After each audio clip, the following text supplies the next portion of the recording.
Hello students, मेरा नाम है अरुण शर्मा और आप सभी का अरुण कोचिंग क्लासेस में बहुत बहुत स्वागत है। नेक्स्ट टॉपिक है डिसएडवांटेजेस और limitation of debentures. So first है double risky. By issuing the debentures the company accepts risk of two types. There are payment of the interest at a fixed rate at a regular intervals irrespective of the non-availability of profits and repayment of principal amount at the predecide time. देखिए, अगर कोई company debenture को issue करती है तो उसको दो type की जो रिस्क होता है उसको एक्सेप्ट करना पड़ेगा। पहला है इंटरेस्ट एट फिक्स रेट, है ना, कि जो इंटरेस्ट है डिवेंचर पे वो फिक्स रेट से दिया जाएगा और वो रेगुलर इंटरवल पे होगा, ठीक है। और चाहे कंपनी के पास प्रॉफिट हो या ना हो, प्रिंसिपल अमाउंट के साथ जो है इंटरेस्ट जो है पे किया जाएगा at the pre decide time.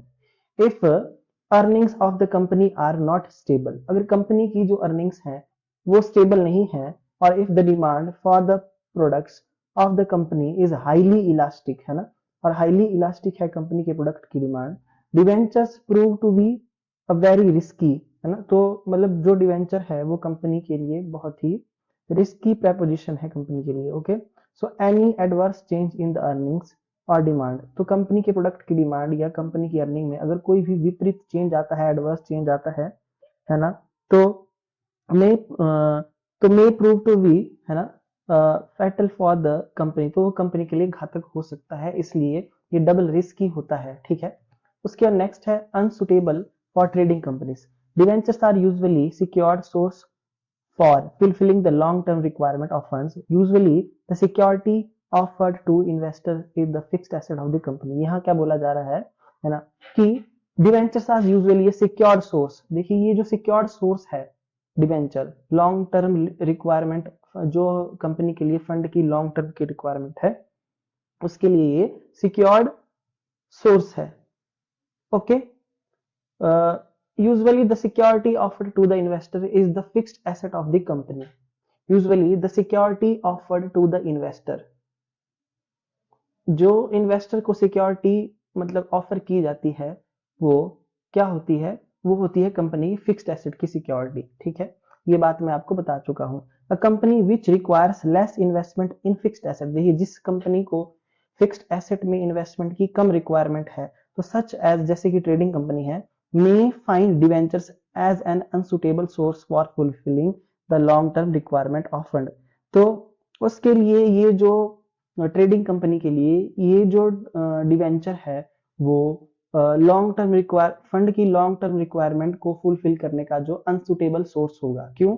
It does not have, because, है ना, as it does not have sufficient fixed asset to offer as security, तो क्योंकि उसके पास जो है सिक्योरिटी के लिए सफिशिएंट फिक्स्ड एसेट नहीं होगी।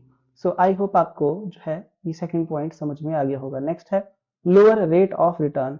Debentures offer a rate of return which is much lower than rate of return on shares. Thus, they are not considered a very lucrative investment option. तो यहाँ क्या बोला गया है कि debenture offer a rate of return which is much lower than rate of return on share. देखिए, debentures पे जो रेट ऑफ रिटर्न होता है वो शेयर पे मिलने वाले रिटर्न से कम होता है, ठीक है। इसलिए ये इन्वेस्टमेंट का एक लुक्रेटिव यानी प्रॉफिटेबल ऑप्शन नहीं है। सो आई होप आपको ये बात समझ में आ गई होगी कि रेट ऑफ रिटर्न जो होता है इन्वेस्टमेंट डिवेंचर्स पे वो बहुत कम होता है। फिर है unsecured. When debentures are not secured, जब डिवेंचर्स आपके सिक्योर नहीं है विद एनी एसेट, किसी एसेट से, ठीक है, and the issuing company runs into financial trouble, है ना, और सपोज करिए कोई कंपनी है वो फाइनेंशियल ट्रबल में फंस गई है, ठीक है। आई होप आप मेरी बात को समझ रहे होंगे कि कोई डिवेंचर है वो किसी एसेट से सिक्योर नहीं है और उसको इशू करने वाली कंपनी जो है वो फाइनेंशियल ट्रबल में रन कर रही है, मतलब उसकी अपनी लाइबिलिटी को पूरा करने के लिए सफिशिएंट फंड भी उसके पास नहीं है ना। So investors of debentures may only be able to claim company asset that are not already used. देखिए ध्यान से सुन लीजिए, जो इन्वेस्टर होता है डिवेंचर का वो सिर्फ कंपनी की उसी एसेट पे क्लेम कर सकता है जो ऑलरेडी यूज ना की गई हो किसी और बॉन्ड के लिए, किसी और एडिशनल सिक्योरिटी के लिए, ठीक है। इसलिए अगर आपका तो डिवेंचर क्या है, अनसिक्योर्ड है, तो वो एक लुक्रेटिव इन्वेस्टमेंट ऑप्शन नहीं है, प्रॉफिटेबल ऑप्शन भी नहीं है। अगर ये अनसिक्योर्ड होता है तो मतलब अगर इस सिक्योरिटी नहीं है किसी एसेट की। तो आई होप आपको ये लाइन जो है समझ में आ गई होगी। सो स्टूडेंट, ये था हमारा आज का टॉपिक, है ना। सो ये नेक्स्ट वाला टॉपिक मैं आपको नेक्स्ट वीडियो में कराऊंगा। आज के लिए इतना ही। Thank you so much.